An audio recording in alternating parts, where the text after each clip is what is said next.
교수법하고 영화 설명들 잘 들었죠? 음, 보통은 처음에 OT 시작하면 이 팀이 역사가 어떻게 되고 막 이런 얘기를 하는데 우리는 별로 그냥 여러분들이 다들 알 거라는 전제에서 그냥 이렇게 안 하고 이렇게 그냥 넘어가도록 하겠습니다. 팀이 만들어진 지 굉장히 오래됐어요. 저희가 99년, 그러니까 거의 이제 횟수로는 20년 가깝게 되는데, 그때 처음 시작했을 때 멤버는 우리 그 박현수 선생님이 그때도 계셨고, 그 중간에 이제 그 제가 한 그 5, 6년 정도 그 유학을 가는 바람에 그 잠깐 그 공백이 좀 있었는데 어쨌든 제가 처음 그 20여 년 전에 팀 만들 때 그때 이제 했던 그때 상황하고 지금은 그 임명이 많이 바뀌었죠. 그때는 99년도엔 여러분들 시험을 1년에 2번 봤어요. 그만큼 영어를 많이 뽑았어요. 1년에 2번 봤고 그 문제도 너무너무나 어려웠어. 예를 들어 이런 식이야. 제임스 의식의 흐름 기법이란 무엇이며 의식의 흐름이란 기법을 잘 사용한 작가 2명의 이름을 쓰고 의식의 흐름을 사용을 할 때 작가가 봉착하게 되는 한계에 대해서 논하시오. 이런 게 문제였어. 거의 박사과정 입학시험 정도 해당되는 그런 문제가 나왔었는데 지금은 여러분들 그런 이제 류의 문제는 나오지 않죠. 지문 안에서 가능하면 유추할 수 있는 그런 문제가 출제가 되는데 저희가 처음 그때 그 팀 있을 때 저희 유사한 시기 때 팀들이 그때 저희 팀 포함 3개 팀이 있었어요. 그때 이제 윤도영 팀이라고 아마 들어봤나 모르겠어요, 여러분들. 그 윤도영 선생님 팀이 있었고, 그 다음에 케빈 선생님 팀이 있었어요.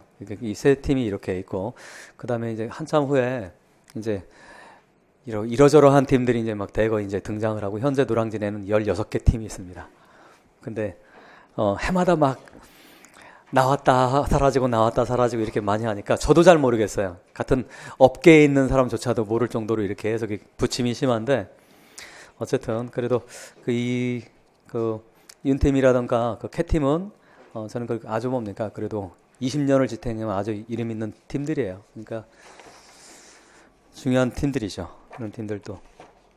근데 뭐 그분들한테 안타깝지만 저희가 워낙 지금 독점을 하고 있다 보니까 지금 좀 그렇긴 한데 저희야 좋은 일이죠. 근데 어쨌든 여러분 나중에 공부하다 보면 특히 이제 모고 때 가보면 한 그 2개 팀 정도의 문제는 풀어보는 게 좋아요. 그러니까 그래서 점검을 서로 해보는 것도 나쁘지 않으니까 그때 되면 여러분 자료들도 많이 구할 수 있고 하니까 그때 꼭 뭡니까 이거 아니면 죽겠어 이렇게까지는 할 필요는 없습니다. 모고 때는 다양하게 풀어보는데 그렇다고 너무 많이 풀어보는 건 좋지는 않아요. 왜냐하면 그 문제의 질식이 될 수가 있어요. 그리고 각 팀마다 문제를 접근하는 방법이 다르기 때문에 막판에 가서 전혀 다른 접근을 하는데 문제를 풀어보다 보면 더 헷갈릴 수가 있어요. 그러니까 보통 한 개만 더 이렇게 풀어봐도 저는 충분하다고 생각을 합니다. 그렇다면 그때는 어떤 윤팀이라든가 캐팀 정도에서 여러분들이 문제를 같이 풀어보면 여러분들한테 도움이 될 거라고 생각을 합니다. 그래도 가장 많이 공부를 하는 팀들이기 때문에 여러분들한테 추천을 해드릴 수가 있습니다. 자, 그러면 이제 우선 문학과 일반 영어 잠깐 봅시다. 맨 뒤쪽에 실어놨는데 49페이지 정도 가보시기 바랍니다. 49페이지. 여러분들 거는 46페이지 정도에 나와 있겠구나. 46페이지, 47페이지. 버전이 조금씩 다르긴 한데 여러분들 47페이지짜리가 있고 49페이지짜리가 있을 겁니다. 근데 아마도 다시 출력한 건 47페이지에 나와 있을 거라고 보는데 47페이지죠? 5페이지? 6페이지? 그렇구나. 이게 조금씩 달라요. 제 거는 49페이지 뭐 이렇게 되어 있는데. 자, 어쨌든 거기 보시면 영민문학 이렇게 되어 있죠. 이런 쭉쭉 보세요. 거기 보면 과거 기출문제 개괄적 분석 이렇게 되어 있는데 과거라고 하는 건 뭐냐면 2009년에서부터 2013학년도 5년간은 그때는 여러분들 객관식 문제였어요. 그래서 그때는 시험이 1차, 2차, 3차까지 있었어. 우리나라 시험에서 5급 공무원 시험은 3차까지 있습니다. 우리 임용고시 몇 급 시험이에요? 7급 시험이야. 여러분들 공무원보다 훨씬 높은 임용고시는 7급 시험이고, 사법고시나 행정고시는 5급 시험이잖아요. 보통 5급 시험은 3차까지 봅니다. 3차까지 보고 보통 이제 7급은 보통 2차까지 보는데 임용고시는 3차까지 봤어요. 그러니까 엄청나게 많이 투자를 한 거야, 국가에서도. 근데 이제 부담이 너무 많다고 해서 1차 객관직, 2차 주관직, 3차 면접, 수업 실험까지 이렇게 됐었는데 2014학년도부터 바뀝니다. 거기 보시면 그 5년간 유지가 됐다가 객관식으로 이렇게 출제가 됐다가 그다음 2014학년도부터 현재까지 이제 7년째 지금 주관식으로 이어옵니다. 즉 1차 객관식이 없어져 버린 거예요. 지금 주관식으로 이렇게 바뀌었고, 그럼 여러분들 집에 가서 뭘 보시냐면 어떤 작가들이 출제가 됐는지를 한번 쭉 훑어보세요. 그러면 대충 감이 옵니다. 제가 분석을 해놓은 게 있으니까 주로 우리 임용에 나오는 문학에 나오는 작가들은 사실은 뭐 작가만 따져도 뭐 수만 명이 넘잖아요. 영국, 미국 작가 수만 명이 뭐야? 수십만 명, 옛날로 따지면 수십만 명이 넘을 텐데 그 중에 우리가 다 공부할 수 없죠. 하지만 나올 만한 작가들이 나옵니다. 제가 작년에 OT 때 그런 얘기를 했었어요. 유진원이 나올 거다라는 얘기를 했었어요. 근데 작품은 제가 잘못 찍었어요. 올해 유진원이 나왔어요. 유진원이 나왔는데 작품은 저는 밤으로의 긴 여로가 나올 거라고 생각했는데 그게 아니라 아이스맨이 온다라고 하는 작품이 출제가 됐는데, 어쨌든 그러니까 흐름 자체가 있어요. 왜냐하면 막무가내 낼 수가 없기 때문에. 소위 제가 아까 뭐라고 했어요. 우리 출제가 되는 건 인트로덕션 수준에나 나온다고 했죠. 인트로덕션 수준에나 나온다라고 한다면 우리가 보통 문학에서는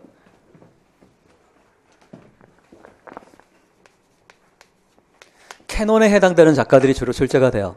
나중에 이것도 자세하게 설명할 겨를은 없는데, 여러분들이 알고 있는 소위 문학사에서 이름 들어볼 만한 작가들. 자, 예를 들어서 20세기 하면 뭡니까? 소설에 누가 있어요? 제임스 조이스, D.H. 로렌스, 그 다음 버지니아 울프.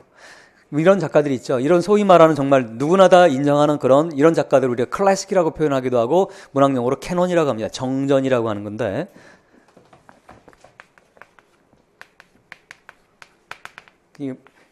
그러니까 올바른 경전이라는 뜻이에요. 그만큼이나 중요한 작가들을 비유적으로 사용을 하는 걸 캐논인데, 저 캐노니컬 라이터들이 출제가 됩니다. 그러니까 그러니까 공부하실 때 그 정도 바운더리 안에서 여러분들 보시면 되겠고요. 다음 페이지 넘어가시기 바랍니다. 쭉쭉 넘어가시면, 그 다음에가 이제 2차 시험 작가들 나온 거 있죠. 작가들 여러분 쭉 한번 보시면 됩니다. 아, 이런 작가들 출제가 됐다 정도만 보시면 되겠어요. 다음 페이지로 가시기 바랍니다. 다음 페이지 가시면 2014에서 2019학년도 기출문제 분석이라고 되어 있는 거 있죠. 2014에서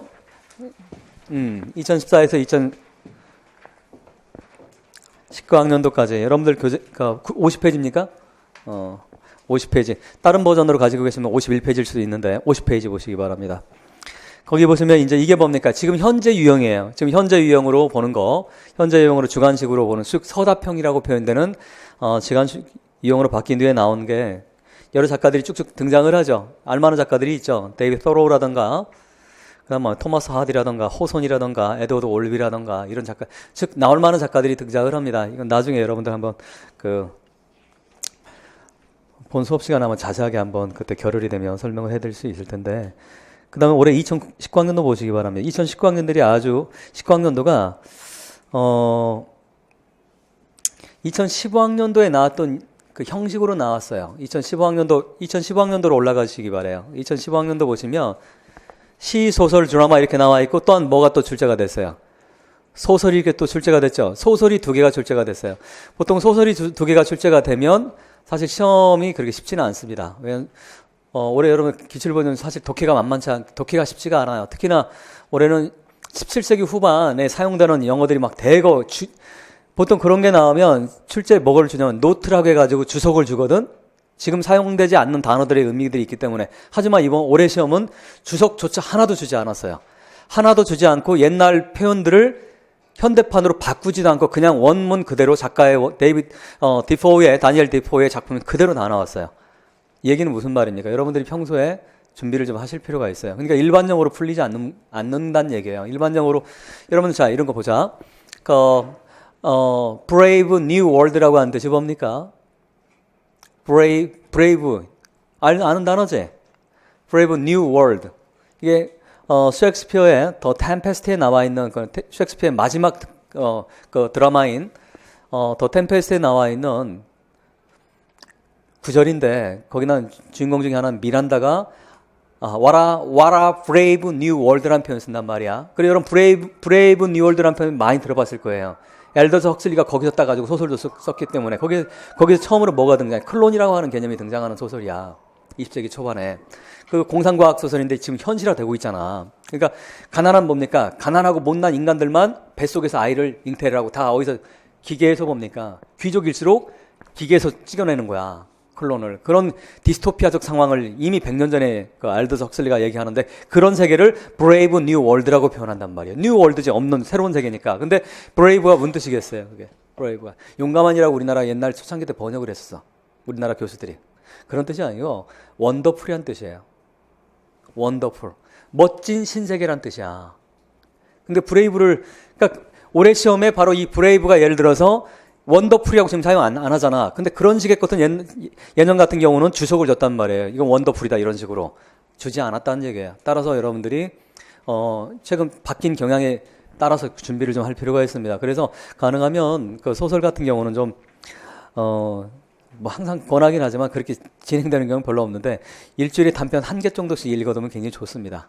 단편 일반 영어에도 정말 많이 도움이 돼요. 일반 영어 가지고 그 문학은 해결되지 않습니다. 하지만 문학을 공부하면 일반 영어는 해결이 돼요. 저도 일반 영어 문학 가지고 해서 소설을 읽고 시를 읽으면서 저는 개인적으로 그 영어 실력 굉장히 많이 길렀는데 어쨌든 근데 그 나올 만한 걸 해야 되는 거겠죠. 자, 다시 보세요. 2015학년도 보시기 바랍니다. 2014년 12월 6일 날 시행이 됐었는데 토마스 하디크 이렇게 나와 있고요. 호손의 작품이 나와 있고 그다음 드라마가 에드워드 올비가 나와 있고 그다음 소설의 쇼드 앤더스의 작품이 이렇게 출제가 됐었어요. 그러다가 뭡니까? 그러다가 이제 계속 소설이 두 개는 나오지 않고 소설이 이제 하나만 나오던가 아니면 에세이가 비평이 대신 나오던가 아니면 아예 에세이 비평이 안 나오고 세문학만 나오는 경우가 그 다음에 계속 진행이 됐었어요. 이런 흐름들을 여러분 쭉쭉 보시고 그런데 2019학년도로 다시 내려오시기 바랍니다. 맨 아래 2019학년 올해 얼마 전에 봤던 12월 24일날 진행됐던 거는 영국 소설이 뭡니까? 데니얼 디포의 작품이 나왔고 그 다음에 뭡니까? B형의 소설형에 또 미국 소설 오 헨리의 After 20 Years라고 하는 작품, 우리 영미 소설에 이에 있습니다. 이 작품은. 근데 저는 그때 문제를 시츄에이셔널 아이러니로 내지 않고 서프라이즈 엔딩으로 출제를 했었는데 올해 출제는 시츄에이셔널 아이러니를 찾는 문제가 나왔어요. 그 주어지고 지문 안에서 1, 2, 3, 4번 가운데 시츄에이셔널 아이러니를 찾아라 이렇게 나왔단 말이야. 그러니까 그런 용어는 당연히 뭡니까? 공부를 여러분들 그건 너무 기본이야. 그건 우리 그 문학을 공부하면서 아이러니를 공부 안 할 수가 없기 때문에 기본 교재는 다 있는 개념들이니까 여러분들 그건 아무리 문학을 복불복이라고 생각하더라도 기본을 해야 돼요. 기본 여러분들 우리 고시잖아. 국가고시인데 운에 맡기면 안 돼요. 할 거 하고 그 다음을 운에 맡겨야 되는 거지. 할 거 하지도 않고 운에 맡긴다라고 하는 거는 어떻든 문학이 뭡니까? 12점에 14점이 나오잖아. 그걸 잘못하면 버려버릴 수는 없는 거잖아, 여러분들. 결국 0.5점 차이, 1점 차이로 붙고 떨어지는 시험인데. 그러니까. 자, 어떻든 그 기본이라고 하는 건 캐논에 해당되는 걸 공부하고 하는 거. 그리고 여러분은 영미문학 개론에 나와 있는 그 정도 작품 정도 하면 기본은 충분합니다. 그 정도 하시면 되겠고. 어쨌든 올해 드라마에 유진 원일이 나왔는데 사실은 이건 뭐 제가 그냥 뒷다리를 맞춘 거예요. 왜냐면 제가 2014년부터 계속 유진 원일 나온다고 노래를 했어. 안 나왔어. 근데 이제 2019년에 출제가 됐었는데 그러니까 시는 뭡니까? 저는 시는 약간 의외였어요. 왜냐하면 크리스티나 로세트 19세기 시가 나올 거라고 저는 생각은 하지 않았어요. 시는 현대시가 나올 거라고 생각을 했는데 시는 제 예측에서 완전히 벗어났어요. 드라마라든가 소설이라든가 이건 대충 뭡니까? 예측했던 부분에서 나왔는데 시는 제가 방향을 19세기 왜냐하면 19세기 시보다는 소설은 19세기는 충분히 나올 수 있어요. 근데 시가 19세기 소설이 나온 다음에 크리스티나 로세트는 이미 우리가 뭡니까? 2000년에 출제가 됐었어요. 오르막길이라고 하는 시가 출제가 됐었는데 근데 그 많은 작가 중 가운데 로세티의 작품이 또 나올 거라고 저는 생각은 하지는 않았어요. 근데 이제 어쨌든 출제자가 그렇게 출제를 했습니다. 그렇다고 이 작가가 안 나올 작가가 나왔다는 건 아니에요. 굉장히 중요한 작가인데 이 작가 말고도 좋은 작가들이 많은데 현대 특히나 시에서는 20세기 작가들 좋은 작가들이 많은데 그런 작가들이 출제가 되지 않았었습니다. 작년에 현대시 작가가 출제가 됐었죠. 사운드 앤 센스에서 출제가 됐었는데 그래서 시는 여러분들 오다모다에도 시는 우리 교과서가 있어요. 사운드 앤 센스입니다. 사운드 앤 센스는 기본적으로 뭐 거기서 출제가 되든 작년에 출제가 됐지만 출제가 되든 안 되든 사운드 앤 센스에 나와 있는 시들은 우리가 소위 말하는 이 정도는 하고 봐야 된다라고 하는 시들이에요. 그건 미국 같은 경우는 사운드 앤 센스가 고등학교 졸업하려면 반드시 봐야 되는 교재입니다. 그래서 거기에 나와 있는 시들이 짧아요. 그래서 우리 임용시험이라든가 SAT라든가 이런 시험에 최적화된 그런 작품들이에요. 예를 들어서 T.S. 엘리엇의 더 웨스트랜드 위대한 작품이에요. 황무지라고 하는 작품 굉장히 중요한 작품인데 거기서 나올 항주는 저는 거의 없다고 봐요. 왜? 어떻게 출제가 돼? 200페이지 이런 시를. 불가능하죠. 따라서 아무리 좋은 시라고 하더라도 출제가 가능하지 않으면 우리는 공부할 필요는 없습니다. 임용을 위해서. 학문할 땐 필요하지만 제가 모두 얘기했지만 우리는 학문하는 게 아니라 시험을 보는 거기 때문에 전략적으로 시가 일반적으로 뭡니까? 나오는 거 10줄에서부터 보통 30줄 사이에 해당되는 것들 우리가 출제가 된단 말이죠. 그러니까 거기에 해당되는 작품들 특히나 우리 임용에서 가장 선호하는 건 14줄짜리가 가장 선호가 됩니다. 이걸 소넷이라고 하는데 그래서 그 사운드 앤 센스에 보면 소넷이라든가 이런 걸 중점적으로 많이 다뤄져 있어요. 그러니까 그 작품, 그 교재는 여러분들이 상반기에 좀 공부를 좀 해두면 좋습니다. 사운드 앤 센스 정도는 공부를 하셔야 그래야 시를 어떻게 감상하는지에 대한 이해를 좀 할 수가 있어요. 그러면 누누이 강조하지만 일반 영어 가지고 시 해석되지 않아요. 시와 소설은 일반 영어 가지고 되지 않기 때문에 따로 공부를 여러분들이 할 필요가 있습니다. 네, 어쨌든 시는 이렇게 로세티에 출제가 됐고요. 소설은 뭐 나올 작가가 나왔고요. 오헬리와 디포가 이렇게 나왔습니다. 이것도 여러분 작품 누가 이런 게 나왔구나 정도는 쭉 파악하시기 바랍니다. 대다수가 어떤 작가들이다? 거의 뭡니까? 8, 90%가 캐논에 해당되는 그런 작가들입니다. 우리 문학사에서 배우는 위대한 작가라고 하는 사람들이 출제가 됐었어요. 그리고 다음 페이지 보시면 제가 구체적인 분석을 쭉쭉 해놨습니다. 구체적인 분석을 쭉 해놨으니까 여러분들이 2019년, 2018년 정도까지만 여러분들 집에 가서 한번 읽어주시면 되겠습니다. 시간 없으면 2019년만 읽어도 상관없습니다. 그렇다고 그렇게 시간 없을까? 어떻든 이 기출이라고 하는 우리 길이잖아. 길이기 때문에 여러분들 나침반 역할을 하는 거니까 좀 한번 읽어보시면 되겠습니다. 그런 다음에 뭡니까? 다음 페이지에 보면 3번에 영문학 서답형 시험 대비 전략 이렇게 나와 있죠.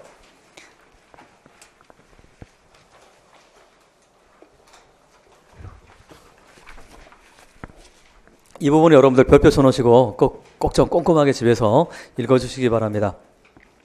거기 보면 제가 출제가 되는 것들 뭐 이렇게 두 번째 줄 보시기 바랍니다. 두 번째 줄. 거기 두 번째 줄 오른쪽 끝에 보시기 바래요. 두 번째 줄에 오른쪽 끝에 구체적으로 이렇게 나와 있죠. 즉 어떤 게 출제가 되는지에 대한 걸 제가 이제 분석을 해놓은 게 있는데 여러분들이 보시면 첫 번째 뭡니까? 반드시 해야 되는 거 뭡니까? 어떤 게 나오더라? 이건 올해 처음 만든 게 아니라 이건 제가 2009년 이래로 바뀌진 않았어요. 거의 시험제도가 거의 틀이 유사하기 때문에 거기 보시면 뭐가 나옵니까? 항상 나오는 것들이 있어요. 리터러리 디바이스가 나옵니다. 올해는 그 중에서 뭐가 나와요? 시츄에이셔널 아이러니가 이렇게 출제가 됐었고 그 다음 보통 심볼과 메타포가 많이 출제가 되는데 어떻든 올해는 아이러니가 출제가 됐었어요. 그런 걸 보통 우리가 리터러리 디바이스 또는 레토리컬 디바이스 뭐 이런 식으로 얘기를 하는데 이건 자세하게 설명할 겨를은 없고 이런 게 있구나 정도만 여러분들이 인지하시고 본 수업 시간에 자세하게 다룹니다. 그 다음 뭡니까? 두 번째, 문학의 기본 요소들을 작품 속에 문학의 기본 요소라고 하는 건 세팅이라던가 캐릭터라던가 이런 걸 기본 요소라고 얘기를 합니다. 그래서 문학 기법, 즉 리터러리 디바이스와 기본 요소를 구별할 줄 알아야 되는 거예요. 즉 리터러리 엘러먼트와 리터러리 디바이스를 구별하는 것이 여러분들 우리 문학의 기본 이론 공부하실 때 하셔야 되는 그런 작업이 되겠어요. 그 다음 이제 구체적으로 뭡니까? 테마가 내용이 어떤 게 출제가 되는지 거기나 가로로 되어 있는 거 1번 뭐라고 되어 있습니까? 첫 번째, 교사 학생 관계가 나와 있는 작품들이 우리 임용의 단골로 출제가 됩니다. 거의 2, 3년에 한 번꼴로 꼭 출제가 됩니다. 교사와 학생 간의 관계되는 것들이 자주 출제가 되고요. 그 다음 두 번째는 뭡니까? 부모와 자식 간의 관계를 다루는 것이 이런 내용이 출제가 됩니다. 그 다음 세 번째는 뭡니까? 학교나 삶에서 부닥치는 10대들, 특히나 임용에서 선호하는 게 이 세 번째 유형입니다. 10대들의 얘기들이 출제가 된다라고 하는 거. 당연하죠. 왜 당연합니까? 여러분들이 사실 시험 정확하게 이해하지. 우리는 뭘 보는 사람들이라고?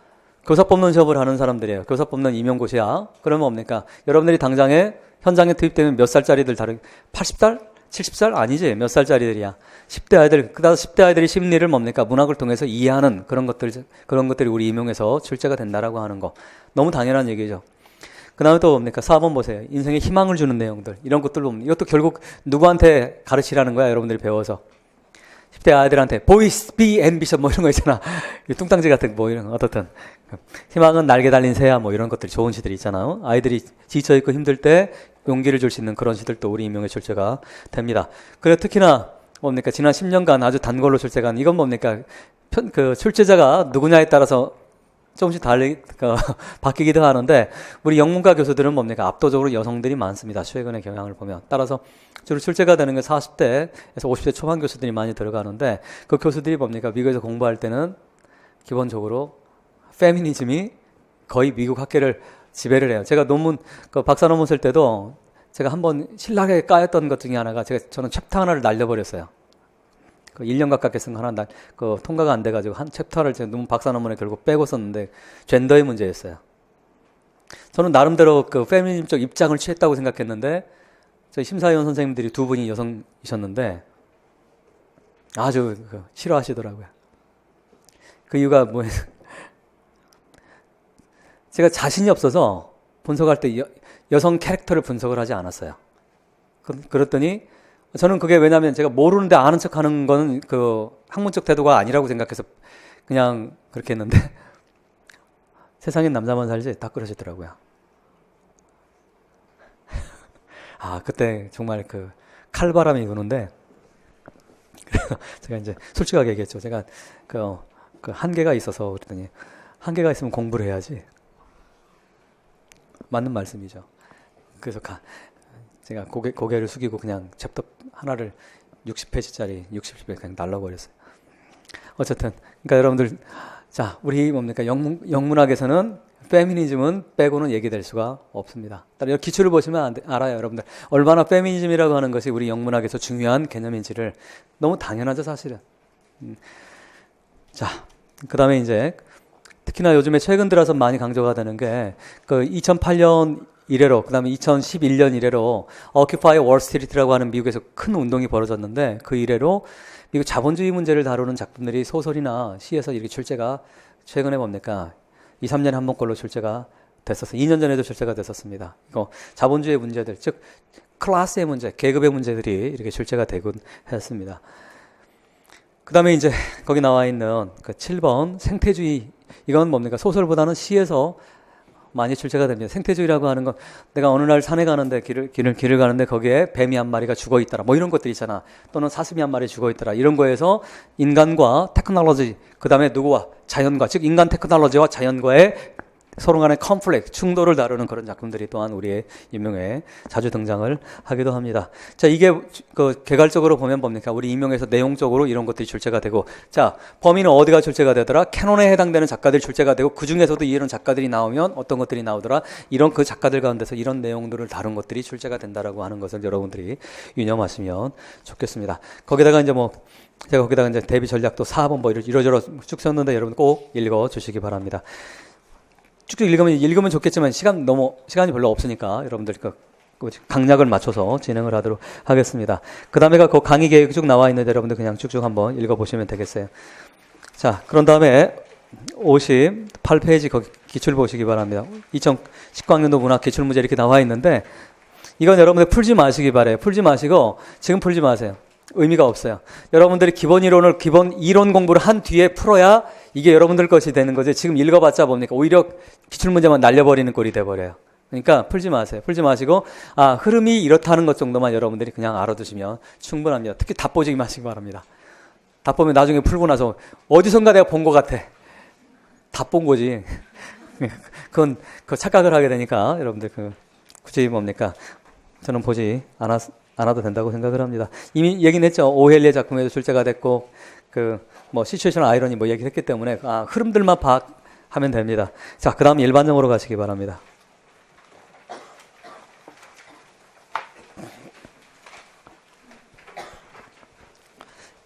그 일반적으로 보시면, 자, 거기 2019학년도 일반적으로 분석 쭉쭉 이렇게 해놨죠. 올해 일반정어는 작년하고 똑같았어요. 문항수도 같았고 배점도 같았어요. 자, 문학은 한 문항이 더 늘어났잖아. 한 문항이 늘어나서 보통 세 문항이 나왔는데 올해 네 문항이 나왔죠. 근데 일반정어는 항상 네 문항이 출제가 됐어요. 네 문항이 출제가 되는데 거기 제가 써놨으니까 보시면 기입형 하나가 나와 있고 나머지는 다 뭡니까? 서술형 문제가 이렇게 출제가 됐는데 제가 궁금한 게 하나가 있어요. 올해 시험 제도가 바뀌면 썸머리 문제가 어떻게 될까? 썸머리 문제는 4점짜리를 주기는 너무 점수가 약하죠. 예전에 썸머리는 여러분들 2013학년도까지 있잖아. 아까 봤죠? 2009학년도부터 2013학년도까지 1차, 2차, 3차가 있을 때 썸머리 문제 여러분들 15점이었어. 썸머리 문제가 15점, 적을 때가 10점이었어요. 그랬던 것이 2014학년도부터 지금 유형으로 바뀌면서 1차, 2차로, 지금 1차, 2차잖아, 우리는. 2차가 뭔지 알죠, 여러분들? 설마. 인터뷰 수업 실현. 1차, 2차 이렇게 바뀐 뒤로는 썸머리 문제가 5점짜리로 축소가 됐어요. 근데 썸머리는 5점 정도는 최소한 줘야 됩니다. 근데 우리 아까 모두 얘기했죠. 시험제도 바뀌면서 5점짜리가 어떻게 됐어요? 없어졌어. 10점짜리만 없어진 게 아니라 5점짜리도 없어졌어. 다 서술형이 몇 점으로 바뀌었어요? 쉬는 시간에 안 봤구나. 뭐 안 봐도 됩니다. 어떻든 서술형은 다 4점으로 바뀌어버렸어요. 서술형이 다 4점으로 바뀌었기 때문에 일반 영어에서 썸머리 문제가 어떤 유형으로 나올까 약간 저도 궁금하기도 합니다. 하지만 큰 틀에서는 그게 바뀔 거라고 생각하지 않아요. 왜? 10점에서 5점짜리 바뀔 때도 별로 바뀌지 않았어요. 글자 수만 조금 바뀌었지. 즉 길이가 좀 짧아졌다라는 게 차이입니다. 그 이전에는 썸머리 문제가 450자 이걸 썸머리 하라는 게 나왔거든. 400자, 450자를 썸머리 하라고 했는데 그러니까 400자, 450자 썸머리 하려면 몇 자로 줄여야 되는 거예요. 그러니까 썸머리는 여러분 원리가 뭡니까? 썸머리는 몇 프로 줄이는 거야? 원문을 20에서 25%를 줄이는 거예요. 다시 몇 프로? 20에서 25%를 줄이는 게 원래 썸머리의 원칙입니다. 그 다음 두 번째, 썸머리는 또 뭐가 해야 되는 거예요? 또 하나 중요한 거. 썸머리 할 때 뭡니까? 원문의 패턴이 코즈 앤 이펙트라면 썸머리도 뭐로 돼야 되는 거야? 코즈 앤 이펙트 패턴으로 돼야 돼. 이거 못해서 다들 감점 당하는 거야. 이거. 그러니까 형식적인 건 알잖아. 하지만 뭡니까? 그 패턴에 대한 걸 정확하게 따지지 못하면 여러분들 좋은 썸머리가 될 수가 없어요. 컨트라스트 패턴으로 되어 있는 글은 썸머리도 반드시 어떤 패턴으로 돼야 된다? 컨트라스트 패턴으로 돼야 됩니다. 따라서 이거 두 번째 그걸 지켜야 되는 거예요. 형식적으로는 뭡니까? 20에서 25%를 줄이고, 그 다음에 패턴을 따라서 하고, 그 다음에 여러분들 이건 아는 거죠. 세 번째는 메이저 서포팅 디테일즈까지만 들어간다라고 하는 거. 즉, 첫 번째 문장 항상 뭐가 들어가야 된다? 토픽 센텐스가 들어가고, 두 번째 문장으로 메이저 서포팅 디테일즈가 들어가야 된다라고 하는 개념. 마이너는 들어가면 된다, 안 된다? 안 된다. 자기의 주관이 들어가면 된다, 안 된다? 안 된다. 마이너 서포팅 디테일즈하고 내 생각이 들어가면 절대 안 돼요. 썸머리는. 그리고 썸머리 글 안에 I, 여러분들 안에 나라고 하는 I가 들어가 있으면 뭡니까? I 이렇게 썸머리 하면 안 돼요. 더 스피커 또는 더 내레이터로 바꿔야 된다라고 하는 거. 이런 기본적인 원리들이 있는데 그거에 맞춰서 그건 큰 변화가 있을 거라고 보지 않아요. 그건 저는 똑같을 거라고 보는데 문제는 지문의 길이가 10점에서 5점으로 줄 때 뭡니까? 300자 정도로 줄어들었어요. 지문의 길이가. 근데 제가 보기에는 4점이라고 한다면 지문의 길이가 저는 200자에서 300자 사이가 나올 거라고 봐요. 300자는 넘지 않을 거라고 생각을 합니다.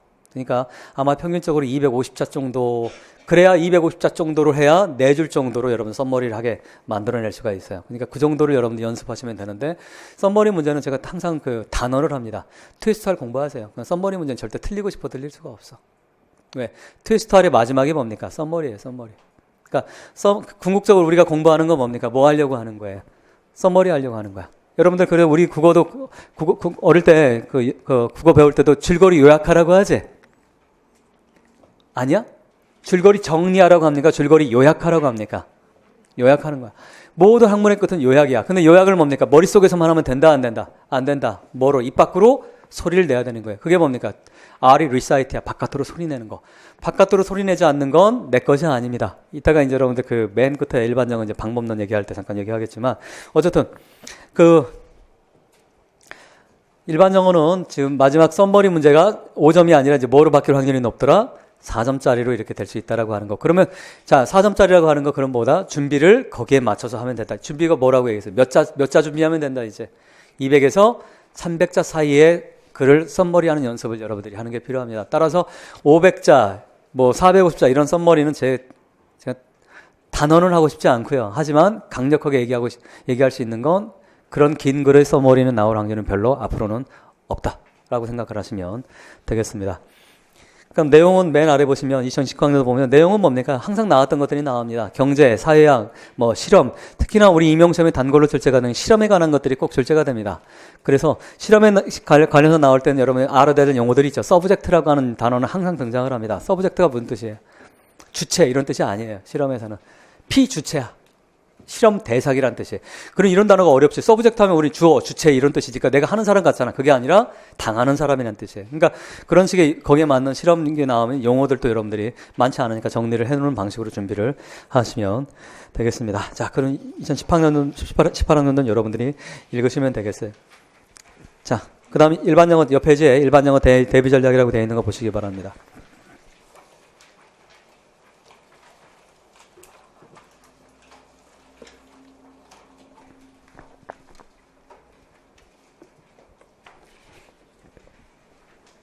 자, 오늘 5시까지 끝내주기로 약속을 했기 때문에 지금 하여튼 거기 대비 전략 보시면 제가 몇 개 써놨죠. 거기에다가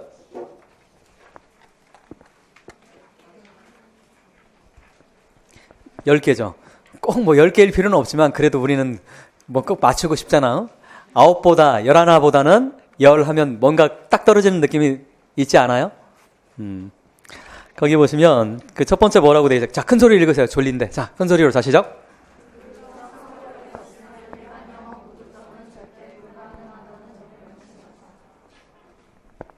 자, 이게 제 첫 번째입니다.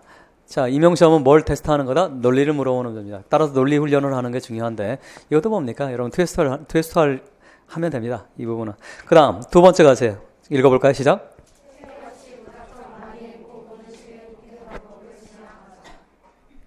그래서 뭡니까? 이걸 해결하는 방법은 패턴 중심의 읽기를 하시면 됩니다. 맨 아래 제가 써놨습니다. 패턴 중심의 읽기. 거기에 둘 돼 있는 맨 아래 마지막 문장에 패턴 중심의 읽기. 이거 굉장히 중요합니다.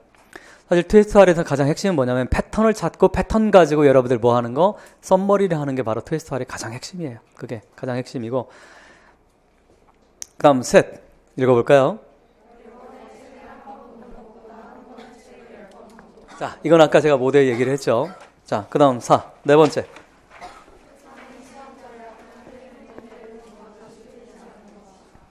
자, 그래서 뭐 공부할 때 오답 노트 만드는 그런 것들도 사실 유용하다는 얘기를 뒷부분에 했는데 여러분들 읽으시면 되겠고. 다섯 번째. 자, 중요한 건 주 7일이 아니라 주 며칠입니까? 안식일은 쉬시기 바랍니다. 자, 주 6일간 하시면 돼요. 주 6일간. 자, 단어를 공부하자 이렇게 되어 있죠. 단어를 외우자가 아니라 뭐라고 되어 있어요? 다음 줄에 반복하자고 되어 있지. 하나의 단어를 며칠 동안? 같은 단어를 16일 동안. 그러니까 이런 만만치 않은 얘기예요. 오늘 10개 했으면 다음 날은 뭡니까? 20개. 다다음 날은 30개. 다 이렇게 되는 거야. 그러면 앞에 첫 번째 했던 건 16일째 되면 여러분들 제가 말씀드렸죠. IQ 88만 넘으면 16일째 되면 뭡니까? 처음에 했던 것이 머릿속에 다 들어와 있어요. 그런 식으로 계속 반복을 하는 거예요. 반복을. 그래서 여러분들 그 교재가 없는 분들은 빨리 준비하시기 바랍니다. 임용은 토익 단어집 가지고 대움되지 않아요. 시험 영역이 다르기 때문에 기출 복화 책이 있어요. LSI 연구소에 나온 기출 복화 30페이지인가 하는 책이 있어요. 그거 뭡니까? 그걸로 어떻게 공부를 하시냐면 그 30페이지라고 되어 있잖아. 왜 30페이지냐면 30일 한 달에 어떻게 해라? 끝내라. 그래서 11월 23일이잖아. 우리 시험 보는 날이. 그러니까 10월 말까지 몇 회독을 해라. 10회독을 하는 뜻이야. 그건 단어를 할 수 있어요. 그 정도 단어 준비해 놓으면 물론 그거 완벽하지 않아요. 거기 없는 단어들 굉장히 많이 나옵니다. 올해도 마찬가지야. 올해 임용에도 그 복화 30대 이상에 없는 단어들 출제가 돼요. 하지만 거기 뼈대가 되는 단어들이기 때문에 그걸 해두면 나머지 모르는 단어 나와도 뭡니까? 문맥 안에서 뭐 할 수 있어? 논리적으로 추론을 해낼 수가 있어. 따라서 모든 단어를 시험에 나오는 모든 단어를 다 암기하고 내가 시험 준비한다? 따라서 하세요. 미친 짓이야. 뭐라고? 미친 짓이야. 그러니까 공부는 그렇게 하는 게 아니야, 여러분들. 공부는 나올 거 100% 다 준비한다? 그럼 그러려면 어떻게 공부해야 되겠어요? 단어만 일주일 내내 하루에 10시간씩 공부해야 나올 단어들 다 알게 되는 거야. 그건 안 되지. 그러니까 기본적으로 뭡니까? 지문에서 한 두세 단어 모르는 게 나와도 충분히 뭐 할 수 있는 유추할 수 있는 능력을 키우는 게 중요한 거지 모든 단어를 다 알 필요는 없다라고 하는 것. 따라서 그렇지만 뭡니까? 너무 단어를 모르면 유추 자체가 안 되지. 줄마다 모르는 단어가 나오는데 무슨 논리가 나오고 무슨 유추가 되겠어요. 따라서 그것 정도만 피하자는 얘기야. 그게 복합 30대이지 가지고 공부하시면 여러분들 제가 보기엔 충분합니다. 10번 보시기 바랍니다. 10번. 10번 반복하세요. 10번.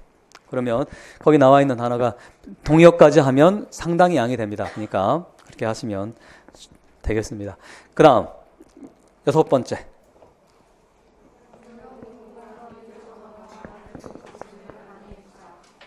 자, 해결책은 뭐로 해라? 영미 단편을 어떻게 해라? 1, 2주 사이. 즉 1주에 하나 읽는 건 만만치가 않아요. 하지만 2주에 하나 정도는 읽어보자라고 생각하시면 되겠습니다. 나중에 말씀드릴게요. 어떤 작품을 읽어야 되는지. 그 다음 7. 뭡니까?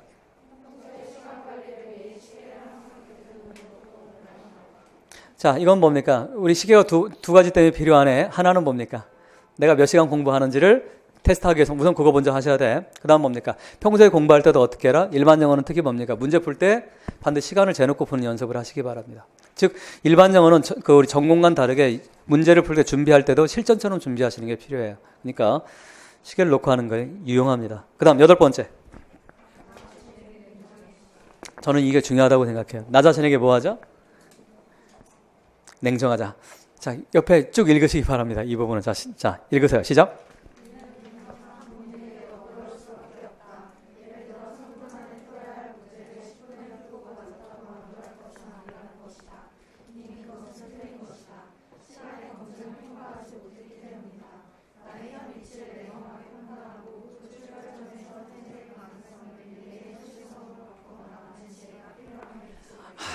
제가 대학에서 지금 박사과정 예술철학 강의를 하거든.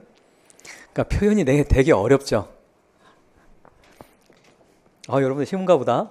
현재의 가능성을 미래의 현실성으로 바꾸자 뭐 이런 거 있잖아. 하이데거 얘기입니다. 근데 어쨌든 여러분들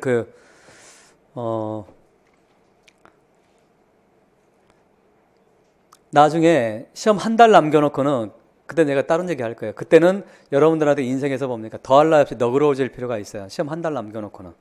그때는 하지만 그 이전까지는 여러분들 가능하면 본인에게 좀 냉정하시기 바랍니다. 그리고 그래야 뭡니까? 눈이 강조하자면 공부는 뭐에서 시작하는 거야? 내가 누구인지, 내가 어디에 서 있는지를 파악하는 데서부터 시작한다라고 하는 거 명심하셔서. 그다음 9번째 읽어볼까요? 시작. 자, 이건 여러분들 한번 읽어보시기 바랍니다. 이게 제가 경험에서 나온 얘기야. 이런 경우가 많기 때문에 여러분들 한번 이런 오류에 빠지지 않길 바랍니다. 그 다음 마지막 10.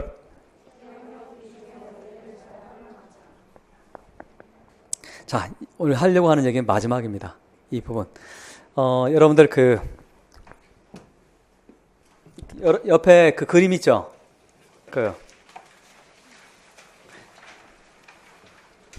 커너블 러닝이라고 하는 게 있지. 이거 콘이잖아. 이거 삼각형 이거. 거기 보시면 이거 제가 얘기한 게 아니라 많은 뭡니까? 뇌과학자라든가 인지과학자들이 하는 얘기예요. 이거 나온 지 오래된 원리예요. 오래된 원리인데 어떤 사람이 A라는 사람이 하루에 단어를 1개를 외워요. 근데 B라는 사람은 단어를 3개를 외운다고 합시다. 1개를 외우고 3개를 외워. 그러면 A한테는 하루가 24시간이라고 한다면 B는 하루가 몇 시간이에요? 이 사람은 계산이 잘 안 돼? 미안합니다. 마지막까지 산수를 해서 24 곱하기 3이면 72시간이지. 이 사람한테는 하루가 24시간이라고 한다면 이 사람한테는 하루가 72시간이에요. 그러면 여러분들 어차피 제가 아까 첫 번째 시간에 얘기했던 부분이 있죠. 우리한테 주어진 시간은 얼마가 주어져 있어? 1년에 2200시간 정도가 주어져 있어요. 어차피 투입되는 시간은 같아. 여러분들이 눈이 IQ 다른 건 무시하자고 했지. 별 차이 안 나니까. 그러면 어차피 1년에 우리가 투입할 수 있는 시간은 맥스로 이 정도 투입할 수가 있어요. 2000에서 2200시간 투입할 수 있는데, 그러면 이 방식이 있고 A가 하는 방식이 있고 누구의 방식이 있어요? B가 하는 방식이 있죠. 그러면 여러분들 이 시험에 단기간에 임용고시라고 하는 시험에서 얘와 얘가 누가 합격할 확률이 높겠습니까? 이건 물어보나 마나지. 누가 합격할 확률이 높겠어요? 얘겠지? 얘는 뭡니까? 얘보다 몇 배를 하게 되는 거예요.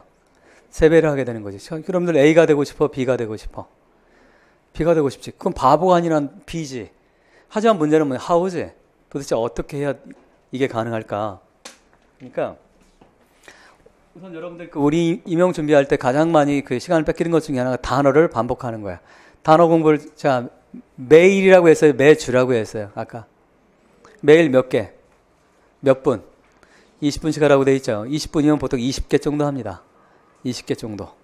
근데 1분에 하나 정도라고 생각하시면 돼요. 1분에 하나 정도 여러분들. 그리고 반드시 어떻게? 단어는 입 밖으로 내서 단어를 반복하시기 바랍니다.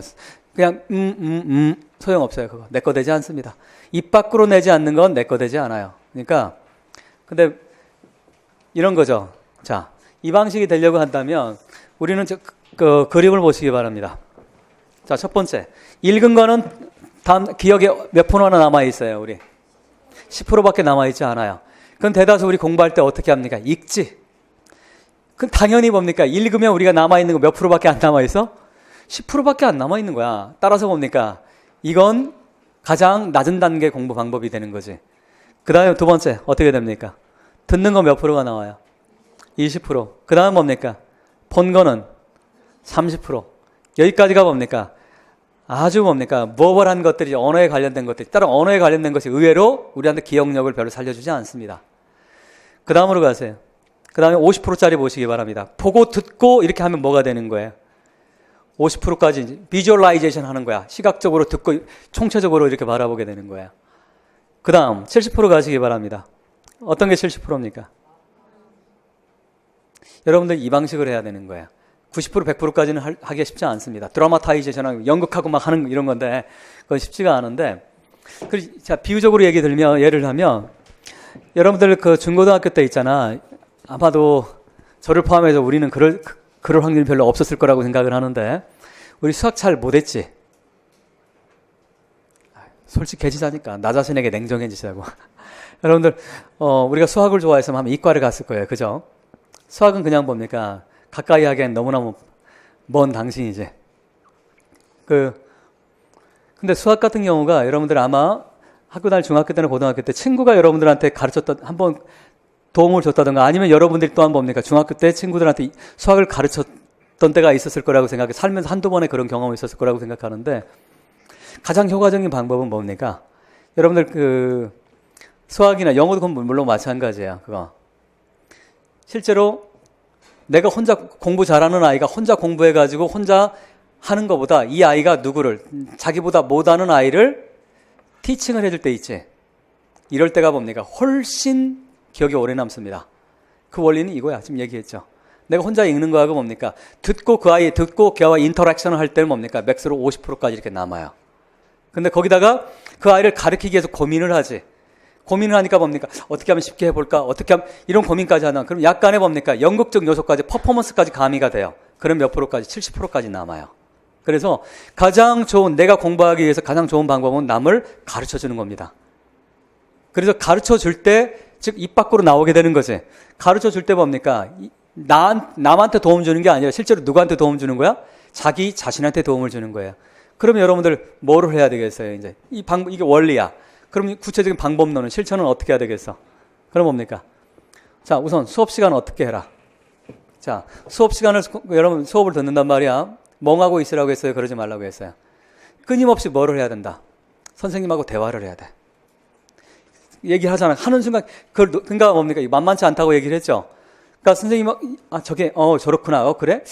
저게 아닐 수도 있는가? 그래? 이런 식으로 뭡니까? 끊임없이 속으로 뭡니까? 자기가 선생님하고 대화를 한다 생각하고 수업을 들어야 됩니다. 그건 연습이 되지 않으면 굉장히 힘들어요. 근데 연습이 되면 의외로 그렇게 어렵지 않습니다. 저는 그렇게 해.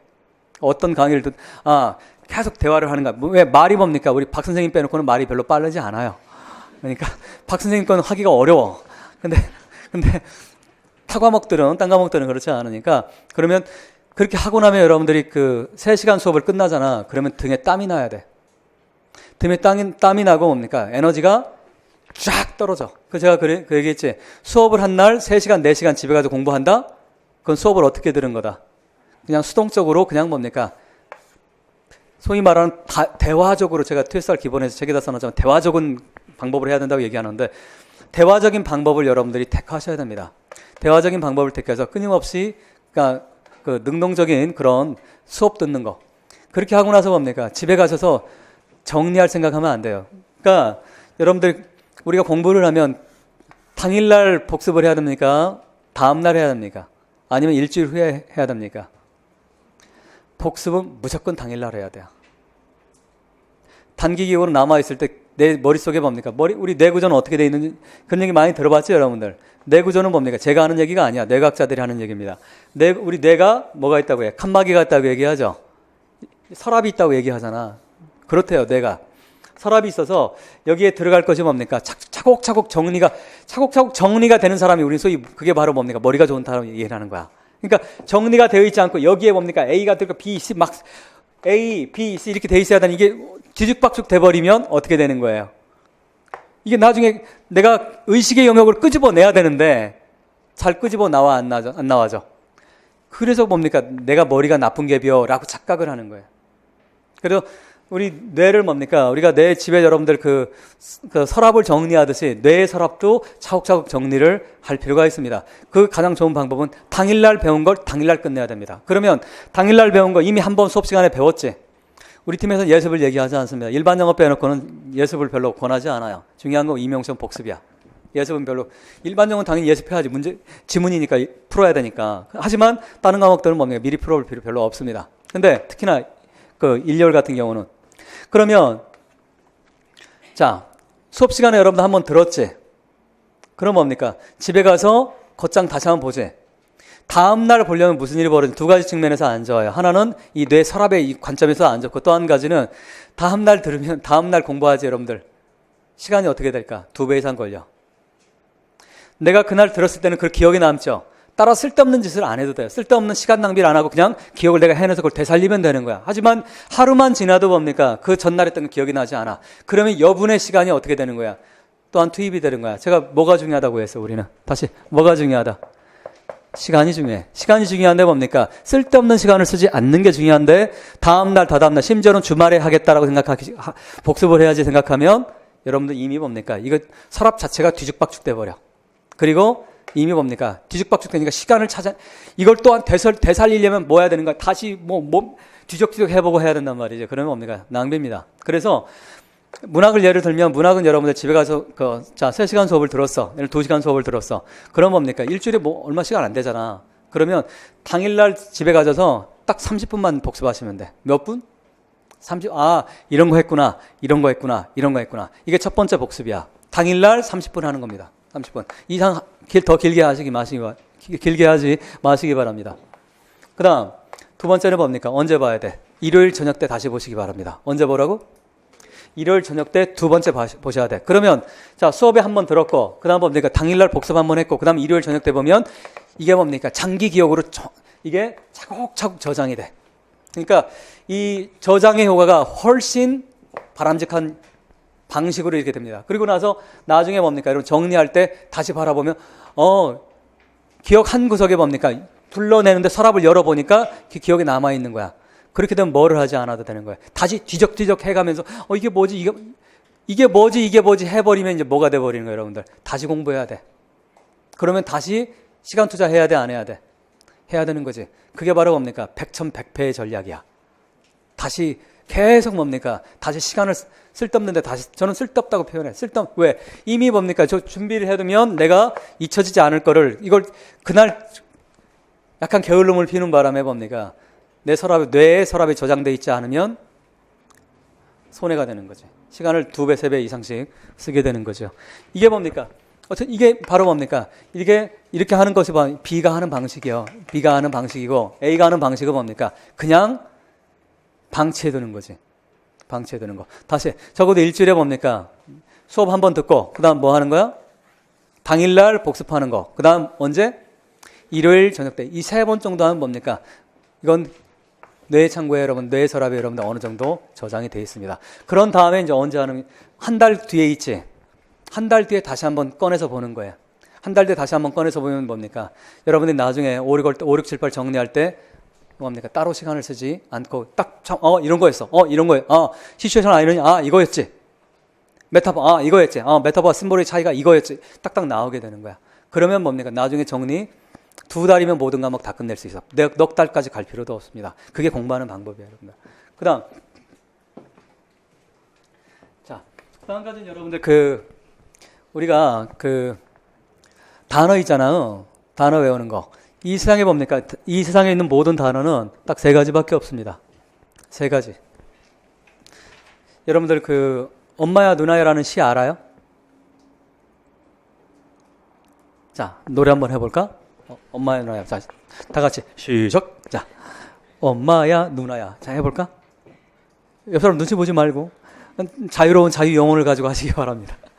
자, 자, 시작. 엄마야. 잠깐, 여러분들 초등학교 노량진 실업 초등학교 나왔나? 직업교육하는? 안 배우나 여러분들 때는? 배우지? 이 안에 세대 차이가 나는 거야? 저는 어릴 때 엄마의 누나를 배웠거든, 초등학교 때. 지금도 선연히 기억이 나요, 그게. 근데 만약에 그게 원래 시잖아, 김소월의.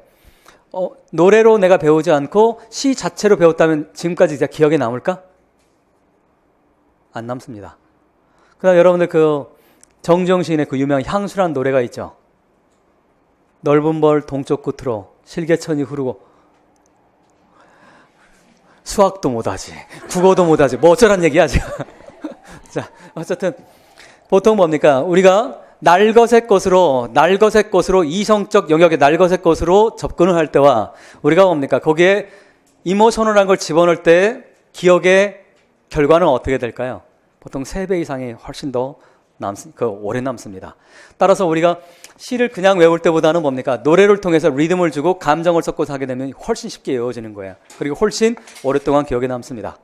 그래서 좋은 시들은 뭡니까? 노래로 외우는 것도 좋아요. 근데 단어도 마찬가지예요. 여러분들 제가 그랬죠. 세상엔 단어가 몇 가지 종류밖에 없더라.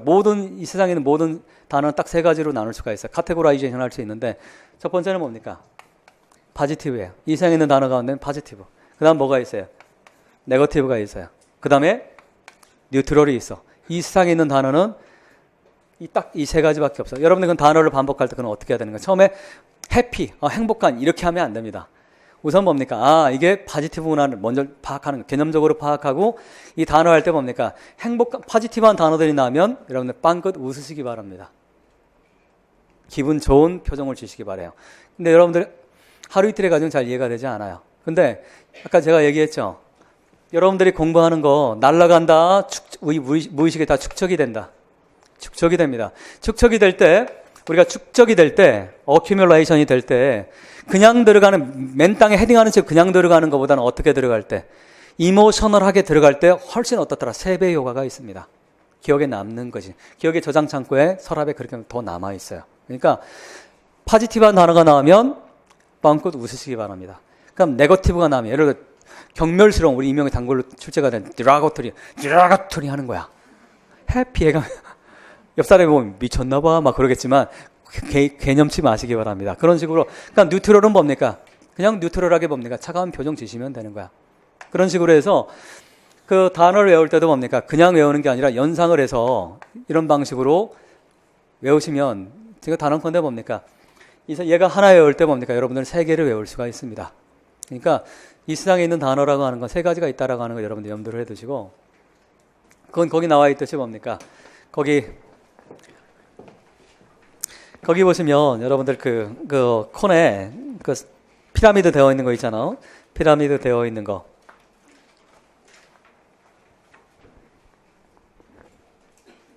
거기 보시면 기빙어 토크 이렇게 되어 있죠. 자, 이게 이제 두 번째 아까 저걸 통해서 하는 거 수업 시간에 뭐를 해라? 끊임없이 뭐를 해라? 대화를 해라.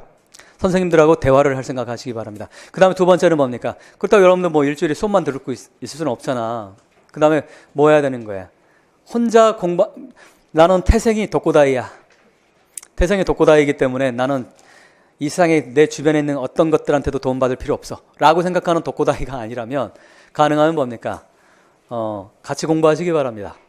같이 공부하다 보면 아까 이미 모델 설명했죠. 뭐 하는 거야? 상대방이 모르는 게 있다던가 상대방이 서로 뭡니까? 디스커션 하는 거예요. 거기 보세요. 디스커션 하면 맥스로 70%까지 남습니다. 기억에.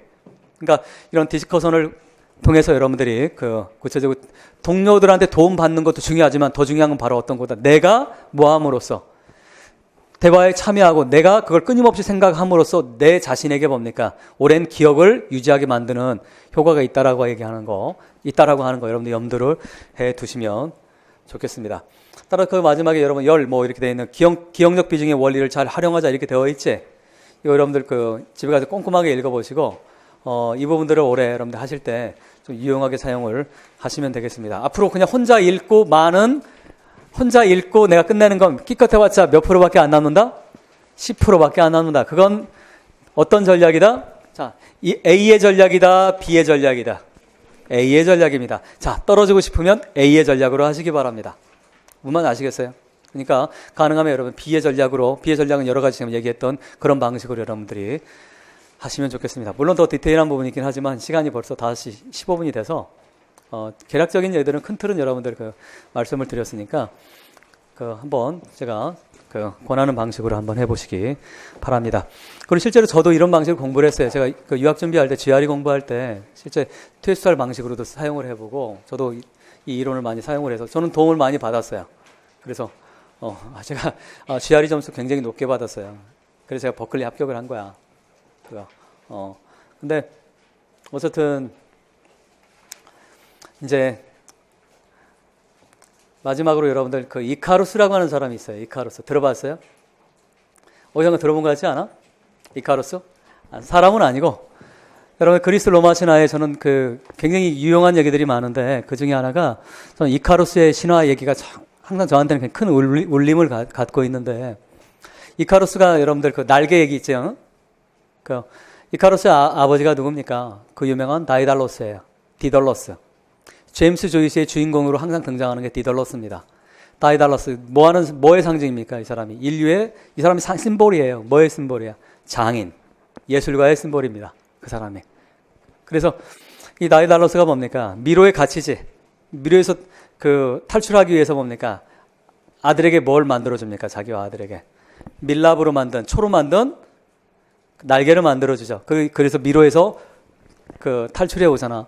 그러면서 아버지인 다이달러스가 아들인 이카루스한테 충고를 하죠. 뭐라고 합니까? 아들아, 네가 날라도 좋다. 하지만 어디 근처까지는 너무 높게 날지는 마라. 어디까지?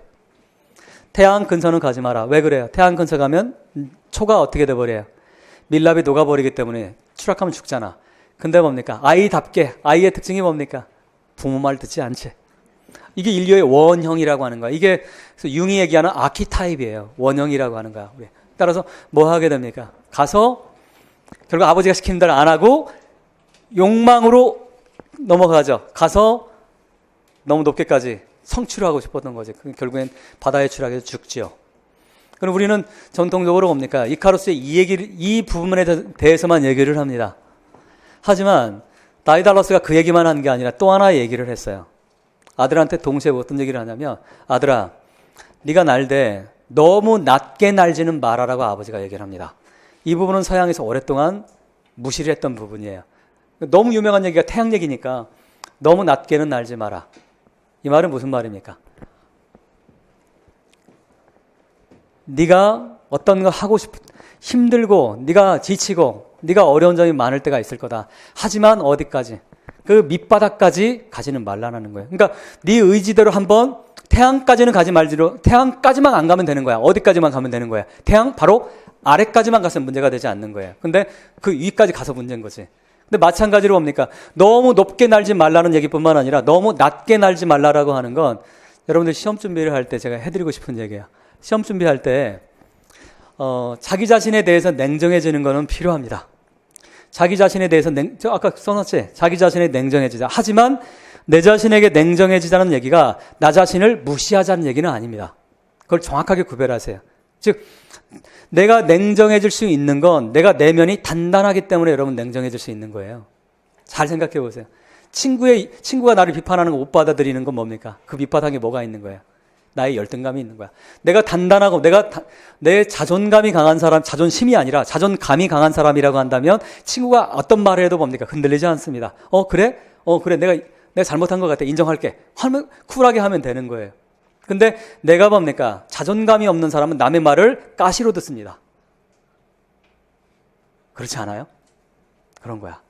그러니까 여러분들 나 자신을 객관적으로 보는 건 필요하지만 나 자신을 너무 낮게 보지 마시기 바랍니다. 여러분들은 그런 존재들이 아닙니다. 왜? 이미 임용을 볼 정도의 여러분들 새 그룹에서 왔잖아요. 지금 4대 교육대학원 교직이수 이건 뭡니까? 한국 사회에서는 뭡니까? 10% 안에 드는 영역들이야 이게. 근데 내가 좀 더 점수가 안 나오고 내가 공부하다가 너무 어려움에 봉착하고 한다고 해서 내가 뭡니까? 저 밑바닥에 떨어지는 그런 사람이라고 생각하지 말라는 얘기예요. 그러니까 너무 낮게 날지 마시기 바랍니다. 여러분들이 가능하면 여러분들 스스로에 대해서 믿으시기 바랍니다. 그리고 여러분들 본인 알아요? 나도 나가 지금 모르겠어. 내가 누구인지 나도 잘 모르는데 셰익스피어가 한 말이야. 근데 뭡니까? 어떻게 내가 단일한 존재라고 생각을 해요? 여러분들 내면에는 여러분들이 모르는 지금까지 여러분들 20몇 년 동안인지 모르겠지만 여러분들이 모르는 또 다른 여러분의 모습이 뭡니까? 단언컨대 다 있습니다. 그게 뭡니까? 프로이드가 우리에게 준 엄청난 선물이에요. 선물이자 동시에 무서움이기도 하죠. 내가 아닌 거야. 나도 모르는 여러분 때때로 스스로가 그런 생각 내가 어째 이럴 수 있지? 이런 생각 들어요 안 들어요? 착하고 순진하고 이래서 내가 갑자기 뭡니까? 친구를 막 하고 싶어. 이런 거 들 때가 있단 말이지. 내가 모르는 내 안에 나가 항상 있단 말이죠. 근데 뭡니까? 내가 모르는 내가 굉장히 많아요. 근데 임용시험 준비하면서 여러분들 어떤 나를 끄집어내야 될까요? 처음 준비할 때는 내가 너무 뭡니까? 밑바닥에 기는 나를 끄집어내지 마시기 바랍니다. 그러니까 스스로를 믿는 게 필요하며 내가 내 내면에 있는 나를 믿어줄 때만이 뭡니까? 내 내면에 있는 나가 언제든지 나의 호명에 나의 부름에 부응을 할 준비가 되어 있는 거예요. 내가 내 내면에 있는 나를 믿지 않는데 왜 내 내면에 있는 내가 너를 믿을 필요가 있어? 네가 나를 인정하는 내가 왜 너를 인정해야 돼? 라고 뭡니까? 여러분들 내면에 있는 아주 뭡니까? 자존감이 있는 여러분들의 분신이 아마 여러분들이 뭡니까? 여러분들 스스로를 호명하고 불러내고 싶은 욕망이 저는 있을 거라고 생각을 해요. 그러니까 너무 낮게 날지 마시기 바랍니다. 여러분들은 그거보다는 훨씬 단언컨대 여러분들 뛰어난 존재일 거라고 생각을 합니다. 이제부터는 뭡니까? 그러니까 시험 준비할 때는 가능하면 여러분들 네거티브한 생각은 안 갖는 게 좋습니다. 내가 타고나길 네거티브한 성격 가진 사람들이 있어요, 사실은. 하지만 그건 뭡니까? 1년간 유예해 놓으시기 바랍니다. 그럼 합격하고 나서 뭡니까? 제자들한테 분풀이 풀으세요. 그럼 아이들이 뭡니까? 저놈의 선생 뭐 할 거야. 그러니까 어쨌든 1년간은 뭡니까? 어떤 시험이라고 하는 건 쉽지 않습니다. 험난한 길이에요. 이미 여러분들 마음가짐 먹고 들어섰다라고 한다면 가능하면 여러분 내면에 있는 포지티브한 여러분들의 모습을 끄집어내서 앞으로 나아가시기 바랍니다. 꼭 그렇게 했으면 좋겠습니다. 이상으로 2020학년도 위대 박사팀 오리엔테이션을 마치도록 하겠습니다. 수고했습니다.